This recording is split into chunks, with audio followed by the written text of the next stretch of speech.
Hai guys, welcome back again, it's me Angelica. So di video hari ini aku bakalan jawabin pertanyaan kalian seputar life in China, baik dari pendidikan, dari agama, dari juga ada berbagai pertanyaan yang teman-teman tanyain. So without any further ado, langsung aja kita mulai ke pertanyaan pertama.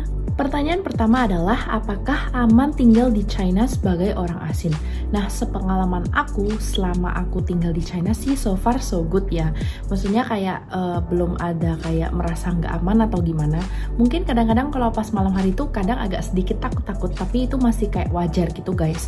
Dan waktu dulu pas aku di Beijing, waktu aku musim holiday gitu guys, dan temen-temen udah pada pulang gitu kan, dan aku sama kawan aku pergi ke ski di Beijing dan kita pulang jam 1 pagi dan itu masih baik-baik aja. So menurut aku kalau misalnya ditanya-tanya aman nggak buat WNA sih, menurutku aman-aman aja. Dan juga bagi teman-teman yang masih sekolah sebenarnya ada aturan guys. Nah kalau dulu waktu sebelum COVID sekolahku tuh nggak ada aturannya pas di S1. Dan setelah COVID malah makin ketat. Dan kalau untuk S2 itu ada istilahnya waktunya gitu. Jadi jam 11.30 kalian udah harus balik ke SUSE.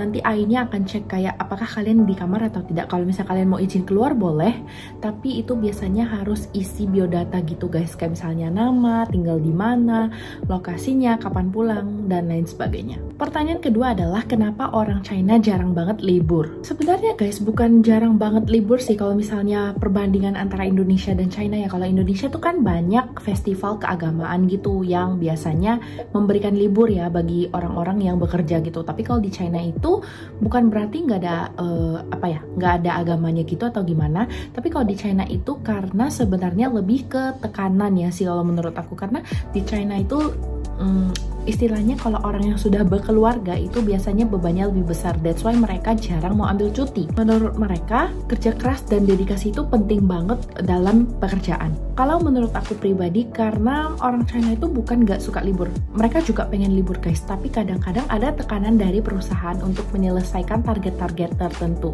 Dan mungkin teman-teman ada dengar kayak ciu-ciu budaya kerja di China yang super, istilahnya super gila gitu guys. That's why aku milih China sebagai salah satu tujuan pendidikan aku, karena menurut aku istilahnya mereka itu bisa influence gitu. Ketika lingkungan kamu itu kayak pekerja keras, dia bisa influence kamu juga buat bekerja keras gitu. Pertanyaan berikutnya adalah, apakah orang China ramah dengan orang asing? Based on my experience ya, selagi aku berada di lingkungan sekolah sebenarnya sih oke-oke aja sih. Sebenarnya mereka bukan galak atau nggak ramah, tapi mereka tuh nggak gitu open sih kalau di posisi aku ya. Selama aku sekolah gitu selalu kita yang harus approach mereka duluan, kecuali ada project yang mengharuskan warga negara asing dengan warga negara lokal buat kerjasama menyelesaikan tugasnya. Orang mereka itu kayak lebih introvert sih kalau menurut aku, lebih tertutup dan lebih mau main dengan sesama warga lokal. Nah kalau misalnya dalam dunia pekerjaan itu, karena kita kan namanya saling mutualisme gitu guys, jadi saling membutuhkan satu sama lain. That's why kalau di dunia kerja itu biasanya bukan nggak ramah sih, ini juga tergantung ya. Selagi kamu maksudnya saling menghormati gitu, mereka juga akan baik-baik ke kamu. Intinya buat pertanyaan ini tuh lebih ke orangnya sih, bukan semua orang dia galak atau dia jahat, tapi gak semua orang juga dia ramah. Jadi sebenarnya ini tergantung dari orang tersebut. Pertanyaan berikutnya adalah, bisa nggak hidup di China tanpa bisa bahasa Mandarin?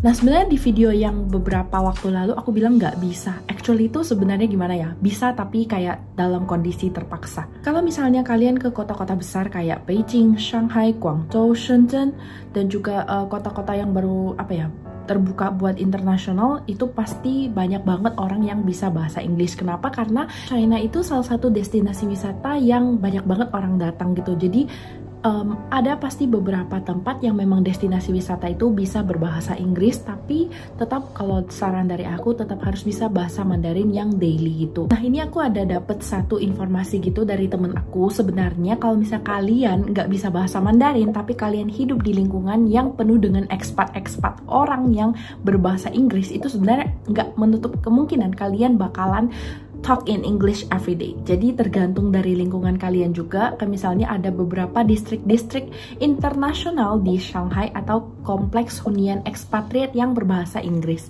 Ini tuh mereka punya fasilitas khusus kayak sekolah internasional, pasar swasta, klub ekspat yang menggunakan bahasa Inggris sebagai bahasa utama. Tapi ya kembali lagi, semoga teman-teman bisa dan mau belajar Chinese karena ya namanya di China guys.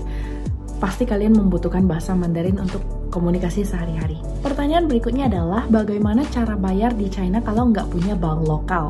Ini tuh kalau menurut aku ya, yang pertama itu pastinya kalian pakai cash kalau misalnya kalian bukan buat bisnis tapi buat wisata.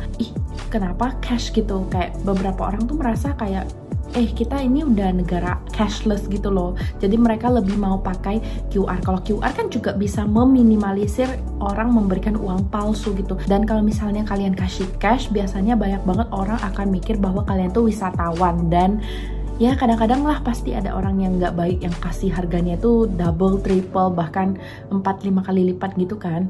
Jadi kalau misalnya kalian butuh transaksi di China, yang pertama kalian bisa pakai cash dulu kalau misalnya bukan buat berbisnis. Yang kedua adalah menggunakan kartu kredit atau debit internasional. Nah ini sebenarnya aku juga udah bilang di videoku sebelumnya bahwasanya Mastercard, Visa itu bisa dikonekkan ke Alipay kalian. Kalau kalian belum tahu caranya gimana, langsung nanti lihat video di sini. Yang ketiga adalah belakangan ini aku tahu kayak ada third party apps gitu yang bisa bantu.